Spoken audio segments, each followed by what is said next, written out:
ওরা আপনাদের কবরতে দফা এক দাবি এক ওটা নট কাম ব্যাক লেগেছে লেগেছে লেগেছে মেধাবীরা ভয় নাই মেধাবীরা ভয় নাই রাজপথ ছাড়ি নাই। গণরায়ের কাছে আদালতের রায় আসলে আমি মনে করি কিছু না।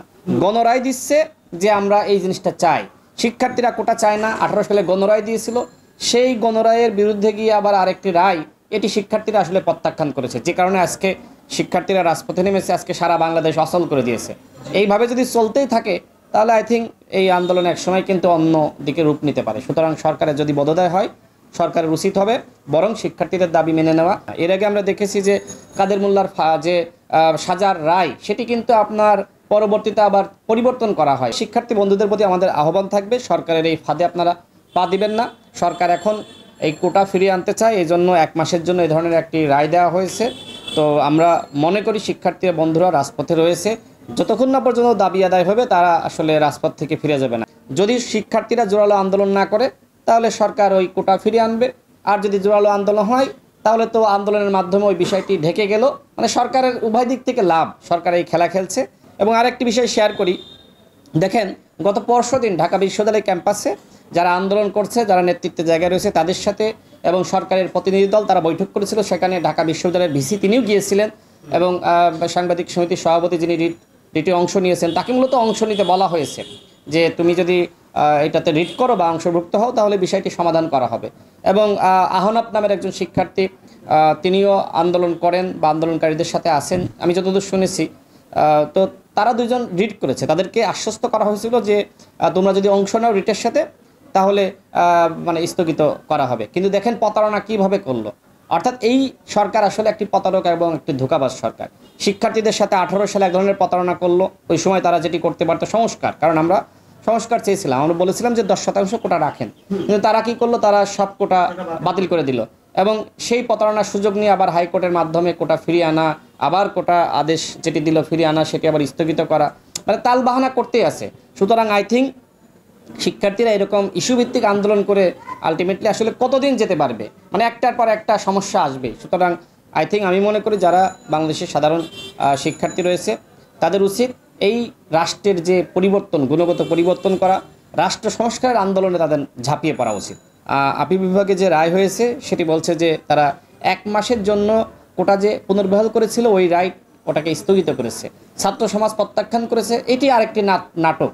বলতে পারতো যে ঠিক আছে ওই রায় স্থগিত করা হতো কোনো ডেট না দিয়ে, তাহলে শিক্ষার্থীরা এই ধরনের রাস্তায় বা নামতো না।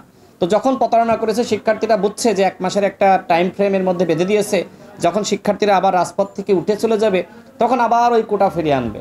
অর্থাৎ সরকার যেহেতু দেখছে যে 18 সালের পর থেকে তারা যে মুক্তিযুদ্ধের ধারক বাহক তাদের আদর্শের লোক নিয়োগ পাচ্ছে না, তারা মনে করছে সেই জায়গা থেকে কিভাবে আসলে একদিকে আপনার এই ইস্যু, বিভিন্ন যে সমসাময়িক ইস্যু আজিজ বেনজির এইগুলোকে দূরে রাখা, অন্যদিকে আবার কোটা ফিরিয়ে আনা। অর্থাৎ সরকার দুই দিকেই খেলছে। কোটা সংস্কার আন্দোলন তো একবার আমরা সফল করলাম, দেখলাম যে প্রতারণা করতে পারে। সুতরাং এই রাষ্ট্রের যদি সংস্কার না হয় তাহলে একের পর এক এই আওয়ামী ফ্যাসিবাদী সরকার প্রতারণা করেই যাবে। সেটার সাথে লিংক আপ কিভাবে করবে? শিক্ষার্থীরা তো সেটা লিংক আপ করতে পারবে না, সেটা তো আপনাদের বা যারা রাজনৈতিক দলের নেতৃত্ব দেন তারা লিংক আপ করতে পারবে।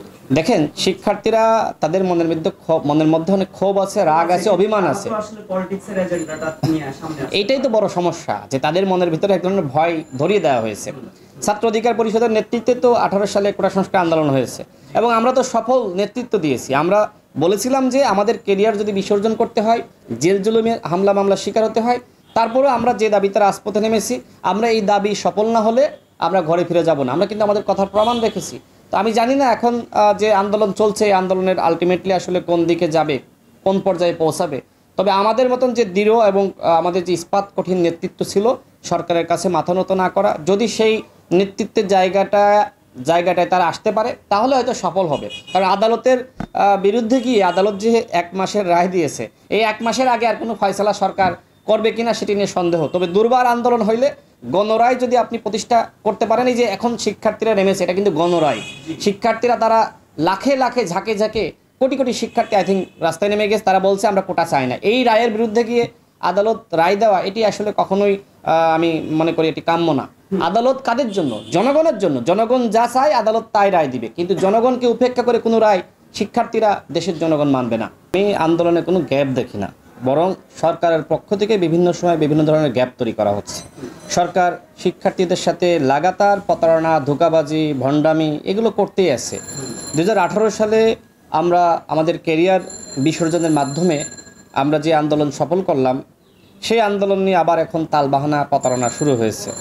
মূলত একটি সেটেলড ইস্যু এখন সামনে আনা হয়েছে, যেহেতু আজিজ, বেনজির, আসাদুজ্জামানদের দুর্নীতি সামনে এসেছে এবং একই সাথে ভারতের সাথে যে ধরনের একটি অসম চুক্তি হয়েছে, বিশেষ করে বাংলাদেশের বুকের উপর দিয়ে ট্রেন চলবে, ভারতীয় ট্রেন করিডোর দিয়ে দেওয়া হচ্ছে। তো এইগুলো আসলে জনগণের চোখের সামনে থেকে দূরে সরানোর জন্য একটি চক্রান্ত করা হয়েছে। যে কোটা ইস্যু যেহেতু জনপ্রিয় একটি ইস্যু ছিল, 2018 সালে শিক্ষার্থীরা রাজপথে নেমেছিল এবং সরকার জানে যে অন্য কোনো ইস্যুতে আসলে শিক্ষার্থীদেরকে রাজপথে নামানো যাবে না।